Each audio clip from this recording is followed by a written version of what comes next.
जब तक तुम जिंदा हो तब तक तुम्हें कभी डॉक्टर की जरूरत नहीं पड़ेगी। हर बीमारी का इलाज है आज की इस बौद्ध कहानी में। तो चलिए दर्शकों, कहानी की शुरुआत करते हैं। हम सभी लोग रात को खाना खाकर तुरंत सो जाते हैं। हम अपना मुख्य भोजन रात को ही करते हैं। रात को ठूस ठूस कर हम खाते हैं और फिर सो जाते हैं। लेकिन मैं आपको बता दूं कि हमारे शरीर में 70 से 80% बीमारियां इसी वजह से होती हैं। आप खुद अपनी बीमारियों को आमंत्रित करते हैं और रात को पेट भरकर खाना खाना, यह तो बीमारियों के लिए सोने पर सुहागा हो जाता है। इसीलिए आज हम जानेंगे कि यदि हम सिर्फ 21 दिन खाली पेट सो जाते हैं तो इससे हमारे शरीर पर क्या क्या चमत्कार होंगे। आपकी 70 से 80% बीमारियां खत्म हो जाएगी। आप डरो मत, क्योंकि मैं आपको भूखा सोने के लिए नहीं कह रहा हूं। बस सोते समय आपका पेट खाली हो जाना चाहिए। मैं बस इतना कह रहा हूं। और खाली कैसे होगा, इस बारे में आपको इस कहानी में पता चलेगा। तो चलिए दोस्तों, शुरू करते हैं। एक आयुर्वेद के गुरु, जो कि आयुर्वेदिक औषधियों के बहुत बड़े ज्ञाता थे, वह अपने शिष्यों को उपदेश दे रहे थे। अब आपको तो पता ही होगा कि पहले प्राचीन समय में किताबें नहीं हुआ करती थी। गुरु अपने सभी शिष्यों को बिना किताबों से ही ज्ञान दिया करते थे। वो ज्ञान आज हमें किताबों में भी नहीं देखने को मिलता है।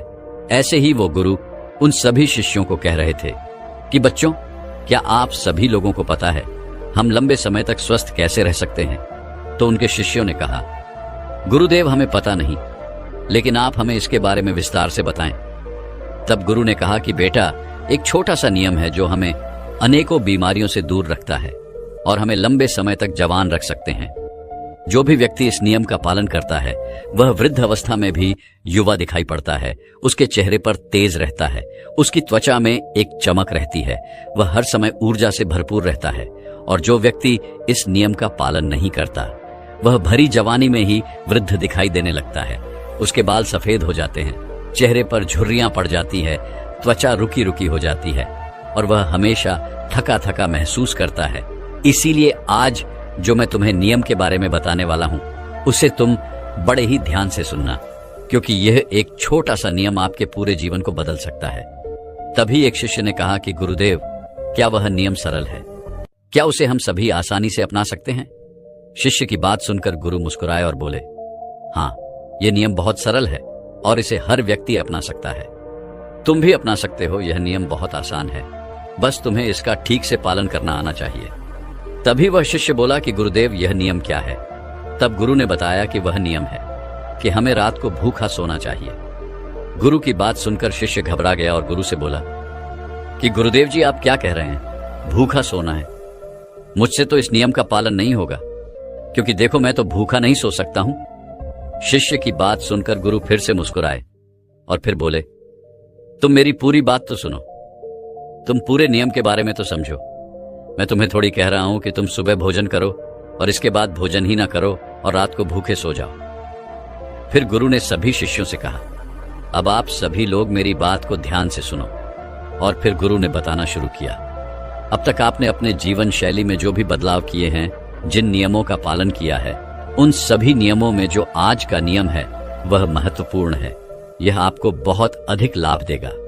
यह नियम कोई कठिन नियम नहीं है, आप सरलता से इसका पालन कर सकते हैं।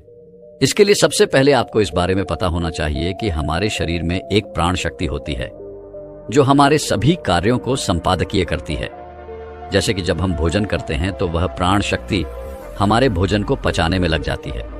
हम कोई दिमाग का कार्य कर रहे होते हैं तो उस समय वो प्राण शक्ति उस दिमागी कार्य को ठीक तरीके से संचालित करने में लग जाती है। जब हम दौड़ रहे होते हैं तो दौड़ने में भी हमारी जो प्राण शक्ति है वह कार्य करती है। वह प्राण शक्ति हमारे शरीर के हर कार्य को संपादित करती है। लेकिन यहाँ पर एक बात समझने वाली है कि प्राण शक्ति केवल एक समय में एक कार्य ही कर सकती है। अगर आप भोजन करते हैं और भोजन करने के तुरंत बाद अगर आप कुछ गहरी सोच में पड़ जाते हैं तो आपके पाचन तंत्र पर इसका प्रभाव पड़ेगा, क्योंकि जो प्राण शक्ति है वह पूरी तरीके से पाचन पर लग ही नहीं पाती है। उसे तो आपने बांट दिया। प्राण शक्ति का काम था कि जो भोजन आपने खाया है वो उसको पचाए, लेकिन आप तो गहरी सोच में डूब गए और प्राण शक्ति को एक नया काम मिल गया। अगर आप भोजन करने के बाद कोई शारीरिक परिश्रम करना शुरू कर देते हैं या फिर तेज तेज चलना शुरू कर देते हैं तो यह भी ठीक नहीं है, क्योंकि प्राण शक्ति जो पूरी तरह से पाचन पर लगनी थी वह अब आपके तेज चलने पर खर्च हो रही है। इसीलिए आपको भोजन करने के बाद बहुत तेज नहीं चलना है, नहीं तो आपकी प्राण शक्ति आपके तेज चलने की तरफ आकर्षित हो जाएगी। इसीलिए आपको भोजन करने के बाद धीरे धीरे ही टहलना है। इसके बाद गुरु ने शिष्य से कहा कि यह तो तुम्हें समझ में आ गया होगा कि प्राण शक्ति एक समय में एक ही कार्य कर सकती है, लेकिन जब आप देर रात के भोजन से हमारे शरीर पर 3 प्रभाव पड़ते हैं। अब आप सभी इन 3 प्रभावों को ठीक से समझो। पहला प्रभाव जो हमारे शरीर पर पड़ता है वो यह है कि जो आपकी जठराग्नि होती है वह सूर्य के साथ काम करती है। यानी कि जैसे जैसे सूर्य का उदय होता है तो आपकी जो पाचन अग्नि है वह भी बढ़नी शुरू हो जाती है। दोपहर में वह बढ़ जाती है और संध्या काल में वह थोड़ी मंद पड़ जाती है। इसीलिए संध्या काल में हल्का भोजन करें और यही ठीक रहता है। और आपको भी यह ध्यान रखना होता है कि आपको शाम का भोजन सूर्य अस्त होने से पहले ही कर लेना चाहिए। पहले ही कर ले। अगर सूर्यास्त हो गया तो आपकी जो जठराग्नि है वह बिल्कुल कम हो जाएगी और उस मंद जठराग्नि में जब आप भोजन करते हैं तो वह भोजन ठीक से नहीं पच पाता है। अगर आपने सात्विक भोजन भी किया होगा तो भी वह नहीं पचता है, क्योंकि उस समय जठराग्नि बंद थी। इसीलिए भोजन ठीक से नहीं पचता है और वह शरीर में लंबे समय तक पड़ा रहता है, ज्यादा समय तक रुका रहता है। इसकी वजह से वहां पर सड़न पैदा होने लगती है और वहीं सड़न हमारे लिए जहर का कारण बनती है, आपके शरीर के लिए हानिकारक होती है। इसीलिए आपको समझना है कि आप अगर सूर्य अस्त होने से पहले भोजन करते हैं और भोजन ठीक से पचता है। दूसरा प्रभाव जो आपके शरीर पर पड़ता है वह है रात्रि के समय जो आपकी प्राण शक्ति है वह हीलिंग में लगनी चाहिए। यानी कि शरीर में जो मरम्मत होनी है, शरीर में जो टूट फूट होती है, उसकी मरम्मत में प्राण शक्ति लगनी चाहिए। लेकिन अक्सर लोग क्या करते हैं, भोजन करते हैं और सो जाते हैं, जो बहुत ही गलत है। क्योंकि मैंने आपको पहले ही बताया कि प्राण शक्ति एक समय में एक ही कार्य करती है, लेकिन जब आप खाना खाकर तुरंत सो जाते हैं तो आपकी ये प्राण शक्ति पूरी तरह भोजन को पचाने में लगी रहती है और इस वजह से वह हीलिंग का कार्य जो है वह नहीं कर पाती है, शरीर की मरम्मत नहीं कर पाती है। और जब वह प्रक्रिया निरंतर चलती रहती है, यानी कि आप खाते हैं और सो जाते हैं, तो फिर बहुत सारी बीमारियां शुरू होने लग जाती हैं, क्योंकि आपके शरीर की मरम्मत हो नहीं पाती है। आपकी प्राण शक्ति ठीक से अपना कार्य नहीं कर पाती है, वह हीलिंग का, मरम्मत का कार्य नहीं कर पाती है और इसी वजह से अनेक बीमारियां पैदा हो जाती हैं। तीसरी प्रभाव जो हमारी शरीर पर पड़ता है वो ये है कि जब आप भोजन करने के तुरंत बाद सोने चले जाते हैं तो आपका दिमाग क्या कहता है कि मुझे तो नींद चाहिए, और आपका शरीर भी यही कहता है कि मुझे तो नींद चाहिए। लेकिन आपका पाचन तंत्र क्या कहता है कि मैं अभी सक्रिय हूं, तुमने मुझे काम दिया है, अब इस काम को मुझे करना है, तो आप भी जागते रहो, तभी तो मैं अपना कार्य ठीक से कर पाऊंगा। यानी कि 2 विरोधाभास स्थितियां पैदा हो जाती हैं। दिमाग की तरफ से तो सो जाओ और पेट की तरफ से जागो। ऐसी स्थिति में नींद गहरी नहीं हो पाती है और गहरी नींद ना होने के कारण शरीर को आराम भी नहीं मिल पाता है।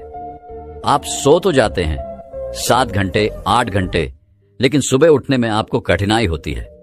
आप दिन भर ऊर्जावान महसूस नहीं कर पाते और ऐसा इसलिए होता है क्योंकि रात भर प्राण शक्ति ठीक से शरीर की मरम्मत, शरीर की हीलिंग का काम नहीं कर पाई। आपकी जठर अग्नि, आपकी प्राण शक्ति पूरी तरह से पाचन तंत्र पर केंद्रित रहे। उसने पूरी रात भोजन को पचाने में ही अपना समय दिया और फिर जैसे आप सुबह उठते हैं तो उठते ही फिर कुछ खा लेते हैं और इसी वजह से बार बार खाने से हमारी प्राण शक्ति पूरी तरह से पाचन पर ही लगी रहती है और शरीर के दूसरे कार्य मंद पड़े रहते हैं, जो कि शरीर के लिए बहुत जरूरी थे। ये 3 प्रभाव थे जो हमारे शरीर पर पड़ते हैं। अगर आप सूर्य अस्त होने के बाद भोजन करते हैं और भारी भोजन खाते हैं, इससे आपकी पाचन प्रणाली पूरी तरह से बिगड़ जाती है, खत्म हो जाती है और फिर आप इसे ठीक करने के लिए चूर्ण लेते हैं, अनेक प्रकार के तरीके अपनाते हैं, लेकिन जो स्वाभाविक प्रणाली है उस पर तो आप ध्यान ही नहीं देते हैं। स्वाभाविक प्रणाली जो परमात्मा ने आपको दी है, जिससे आपका शरीर खुद ही खुद को साफ कर लेता है, खुद ही खुद की बीमारियों को ठीक कर लेता है। फिर गुरु सभी शिष्यों से कहते हैं कि अब मेरी बात को ध्यान से सुनो। शरीर अपनी बीमारी अपने आप ठीक करेगा, लेकिन उसके लिए तुम्हें क्या करना है, इस बात को समझो। इसके लिए आपको 7 बजे से पहले अपना आहार ले लेना है। अगर आप 7 बजे से पहले भोजन कर लेते हैं तो उसके बाद आप 9-10 बजे तक सोने के लिए चले जाए तो आपके पास लगभग 3 घंटे का समय होता है।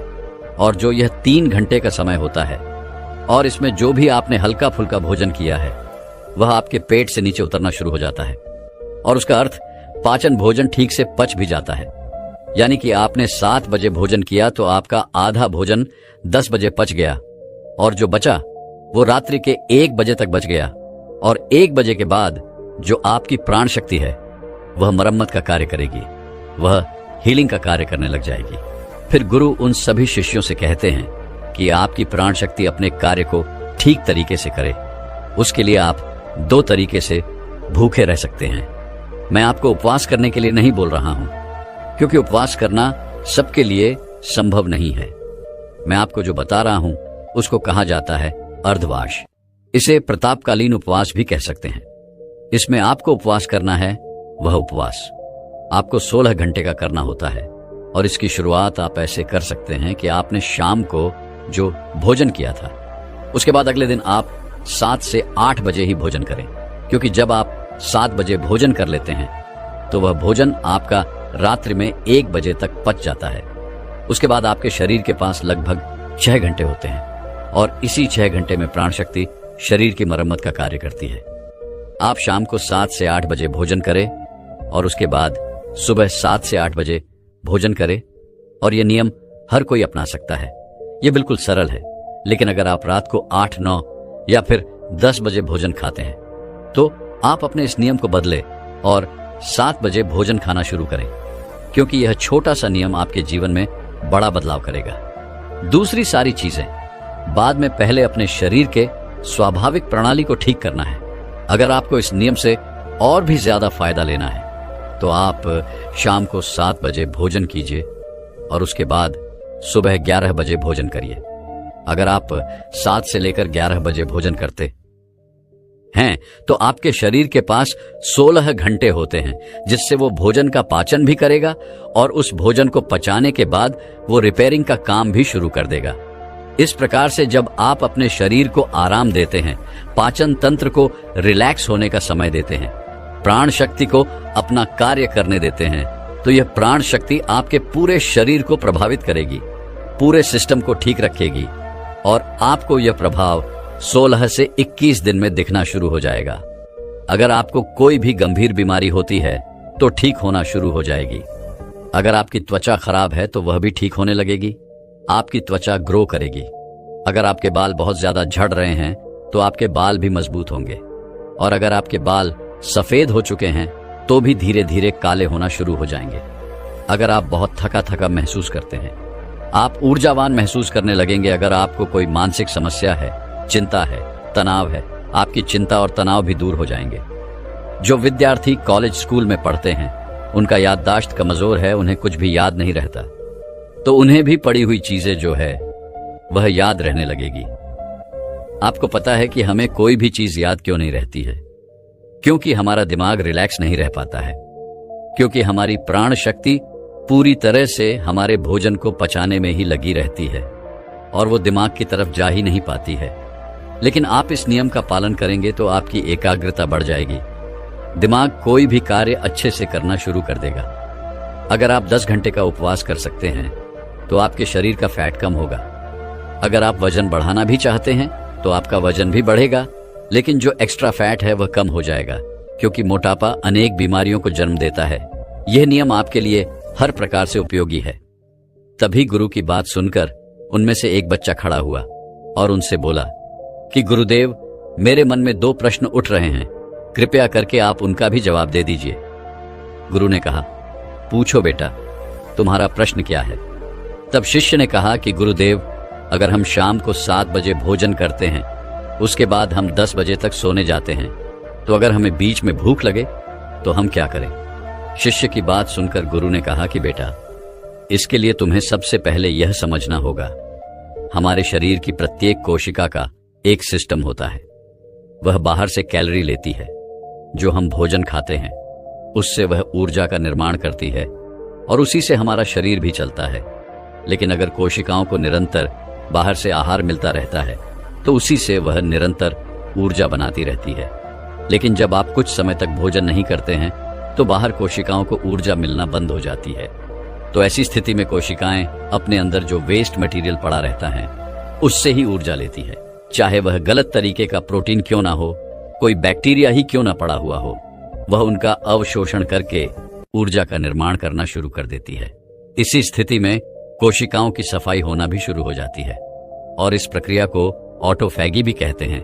और इस प्रक्रिया में यह होता है कि जो कोशिकाओं के अंदर एक संरचना होती है जिसे लाइफ सिस्टम कहा जाता है, लाइफ सिस्टम के अंदर कुछ एंजाइम होते हैं और ये एंजाइम जो वेस्ट मटेरियल कोशिकाओं के अंदर है उसका पाचन करके उससे ऊर्जा का निर्माण करना शुरू कर देता है। यानी कि आपकी कोशिकाएं जब उसे बाहर से ऊर्जा नहीं मिलती है तो वह आपके अंदर के वेस्ट मटेरियल को इकट्ठा करके उसी से ऊर्जा बनाती है। और इसी तरीके से हमारी शरीर की डिटॉक्स प्रणाली भी शुरू हो जाती है। और ये डिटॉक्स प्रणाली आप कुछ खाकर या कोई औषधियां लेकर शुरू नहीं कर सकते। ये डिटॉक्स प्रणाली जो है वह एक ही तरीके से शुरू हो सकती है और वह है कि जब आप कुछ समय तक आहार नहीं लेते हैं। दिन में पूर्ण उपवास करना लोगों के लिए संभव नहीं होता है, कठिन पड़ता है, लेकिन आप इस नियम में अधिकतर समय सो ही रहे होते हैं।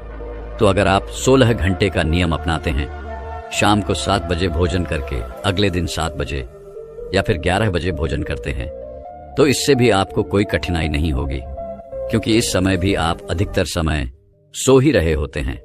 और आपको पता ही होगा कि सोने में हमारे शरीर की ऊर्जा कम खर्च होती है और जब आप दिन में होते हैं तो आपको बहुत सारे काम करने की जरूरत हो सकती है। तो इसीलिए जो आपका रात का समय है उस समय आप उपवास करते हैं तो आपका शरीर अच्छे तरीके से डिटॉक्स कर पाता है और आपको पता भी नहीं चलता कि आप उपवास कर रहे हैं। और उसके बाद आप अपने सुबह के नियम और प्रक्रिया में लगे रहते हैं, जिससे समय निकल जाता है, आपको भूख का एहसास भी नहीं होता। फिर गुरु ने शिष्य से कहा कि बेटा, अगर आपको 7 बजे खाना खाने के बाद भी भूख लगती है तो आप उस समय नारियल का पानी पी सकते हैं, क्योंकि यह आपकी डिटॉक्स प्रणाली में कोई बाधा नहीं बनता। यह कार्य आप कर सकते हैं जिससे कि आपकी भूख पर प्रभाव भी पड़ेगा और जो आपकी डिटॉक्स प्रणाली है वह भी बेहतर होगा। सन्यासी ने कुछ ऐसा बोला कि चोर रोने लगा। रोते रोते उसके मन का मैल और दुख दोनों धुल गए। उसने जीवन में कभी इतनी चैन और शांति महसूस नहीं की थी। चोर ने बोला, यह शांति क्या है जो मैंने अपने जीवन में पहली बार छकी है, और इस शांति को मैं कैसे बनाए रखूं? चटकती धूप में भूखा पेट लिए एक लड़का होटल के बाहर बैठा था। उसके सर पर ना छत थे, ना खाने पीने की ठिकाना। कुछ दुकानों पर जाकर काम मांगा, लेकिन कोई लड़के को काम नहीं देता। जब भूख सहन नहीं हुई तो तंग आकर लड़के ने पेट भरने की योजना बनाई। वह आसपास की दुकानों में छोटी मोटी चोरी करने लगा। अब लड़के का जीवन इसी तरह गुजरने लगा। धीरे धीरे कुछ साल निकले और लड़का चोर हो गया। एक बार बड़ी चोरी की कोशिश में पकड़ा गया। 6 महीने की सजा हुई, पर चोर कहां मानने वाला था। उसने कुछ ही दिनों में जेल से भागने की कोशिश की, लेकिन पकड़ा गया और उसकी सजा 1 साल बढ़ गई। चोरी उसकी आदत बन चुकी थी और वह अपनी आदत से मजबूर था। इसीलिए वह बार बार जेल से भागने की कोशिश करता रहा और बार बार पकड़ा जाता रहा। हर बार सजा बढ़ती गई। फिर तकरीबन 15 साल बाद सजा काटकर वह बाहर आया। उसने खुद से वादा किया कि अब वह चोरी नहीं करेगा, जैसा भी होगा कमा कर खाएगा। उस व्यक्ति ने लोगों से काम मांगा, पर उसकी बदकिस्मती थी कि उसे कहीं काम नहीं मिला। असल में कोई भी जेल से छूटे हुए व्यक्ति पर भरोसा करने को तैयार नहीं था। भटकते हुए व्यक्ति बहुत थक गया और उदास होकर एक रास्ते पर चल रहा था।